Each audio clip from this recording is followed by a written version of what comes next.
Why did Kurisu come to Okabe's lab? This random, very clearly disturbed man walked up to her and basically molested her out of nowhere, and then even had the gall to interrupt her lecture in front of a room full of people. This would set off alarm bells in even the densest of women, and yet our brilliant heroine just casually waltzes into his lab. Why? Here's what she says. 本当は私が刺されたのを見たというのが事実なのか、セクハラ行為の言い訳なのか、その確認をしたくて来たんですけど。And here's the real answer. 3時間ほど前、ラジカンの中町博士記者会見の時だ。オカリン、妄想はチラ裏だけにしとけって。Okabe didn't just say he saw her get stabbed. He said he saw her get stabbed at Dr. Nakabachi's conference, somewhere she, a brilliant scientist with a shining reputation, would have no business being were he not her father. He didn't know she was planning to go there. No one would. So Okabe saying this is as if he had a window right into her soul. It's this uncanny feeling that something is not right with the universe, an itch that she can't help but scratch. You could say Okabe unknowingly inceptioned her into coming into his lab. But I prefer to think of it like this. I mentioned in episode 1 that Okabe and Kurisu never met for the first time. They were always together. First, she pulls him aside because future him is in love with her. And here, present Okabe's words pierce right through her heart. And this isn't the last time this happens. In episode 14, a time-living Okabe quotes something Kurisu said before. 人間は根源的に時間的存在である。ハイデガーね。私も今それを言おうとしてた。なんか気持ち悪いわね。頭の中を覗かれてるみたいで。でもタイムリープっていうのはそういうことなのかもしれない。She's wrong. It isn't just what time living is. It isn't just what time travel is. It's what time itself is. She came to the laboratory because the universe itself willed her to. Their love isn't some fleeting young summer love. It's written into the fabric of the universe itself. That is why their love is so beautiful. And this is where Okabe first falls in love with her. Look at that smile. That goddamn smile. God, this anime is so fucking good. He didn't fall in love with her at first sight. He falls in love with her when he realizes she's not just someone who can deal with his bullshit, but best him in every single way. Ferris can outmatch his bullshit. このフェイリスには禁断の非容疑があるにゃ。何？まさか得得したというのか？そのまさかにゃ。But she can't do it while humiliating him like Kurisu can. じゃあエキゾチック物質見つけてくださいよ。ホーインさん。He realizes he's infatuated with her, unable to get this brilliant, beautiful girl out of his head, and it drives him mad. I mean, this lecture started at 3 in the afternoon, and here it's sunset in July. Assuming her lecture lasted an hour, this means he's been standing here ranting on and on about this for at least 2. She must have done a fucking number on him. Damn. Welcome, by the way, friends, to my series analyzing every single episode of Steins Gate. This is episode 2. If this is something you'd like to see more of, consider stepping on that like button. So after he storms off, we get introduced to all of the other characters. First, at Yanabashi Jinja, we meet Ukako, where we get this beautiful sequence of events. いや、女より女らしい美少女。だが男だ。I'll talk about the trans thing when we get to episode 8, but while we're on the subject of Ukako though, let's take a sec to explain what some of Okabe's idiotic nicknames mean. ヨトサミダレは、ルカ子がふさわしい使い手と感知したときに真の力を発揮する。忘れるなよ。Yoto Samirare literally means Demon Sword of the Early Summer Rain. まずはラボメンナンバー001。ラボ創設者にして狂気のマッドサイエンティスト。この俺。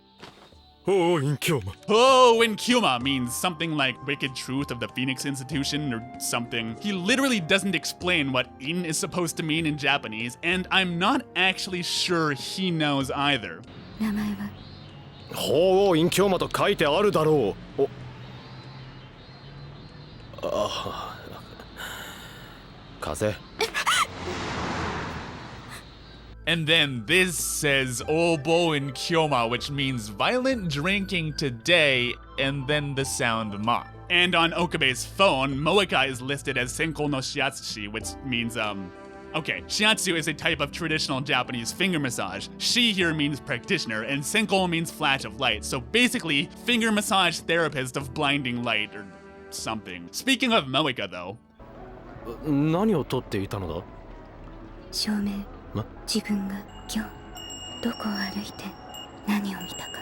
This is sad. Like, she feels so disconnected from the real world that she doesn't quite believe she's there. Of course, we learned that this is probably related to her search for the IBN 5100, but is it completely?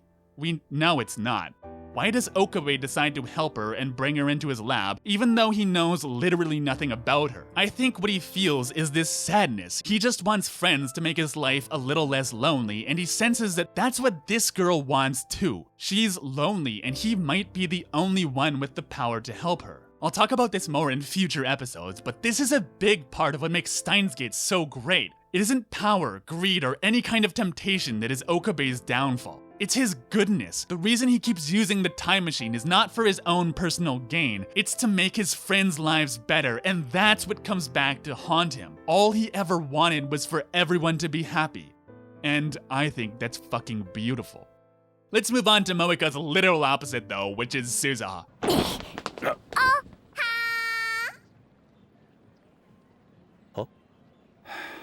まさかバイトというのは I love this first line. When she says she heard this was a trendy greeting, she didn't mean she picked up slang from some high schooler. She means she read that this is what people said in Japan back in 2010, and Okabe and Mr. Braun just stare at her because she's clearly using this wrong. First, it's short for Ohio, which means good morning. This is sunset. Now, some people do say Ohio at any point if this is the first time they met in the day, but here, this is...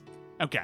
She just met them. This is the very first thing she says to Okabe. Not, hi, I'm Suzuha, nice to meet you. Not yoroshiku, not even, who are you? No, basically, what's up? But not just that, because this is her first time meeting Mr. Braun, too, for her job interview, to which she's shown up in biking shorts. And instead of saying hello to the guy that's obviously the boss, she turns her back on him and says sup to some dude she's never met. And she gets hired anyway. 採用待てこれはコントか仕込みかそういう君は So that's weird. And then she thinks that he, king of weeaboos, is the one using trendy slang.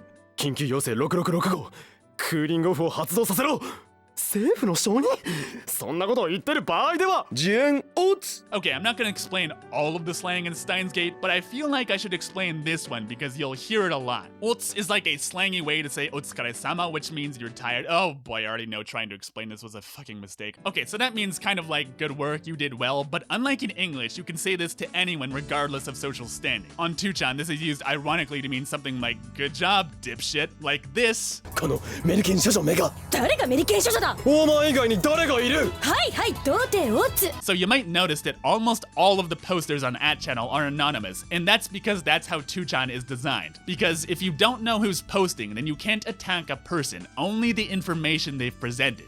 But when someone is obviously agreeing with themselves, or obviously pretending to not be the person in question, the phrase 自演オツ means you're obviously sucking your own dick. And Okabe here is obviously talking to himself, so Daru says, 自演オツ hopefully that made sense. Jesus. Wow, that was a terrible idea to try and explain that. So let's hurry up to the end of the episode with the Jaonanas before I end up trying to explain what Sekai ga Yabai means. You might notice that they've done this experiment multiple times, and yet this is the first time they've noticed a time travel effect. Meaning, they've done this several times with a full bunch of bananas just because Okabe is such a fucking ass. Meaning, if he wasn't such an ass, they would have realized what was happening way sooner. God damn! Next time, a character study on why Kurisu is the perfect waifu. I know you want to see it.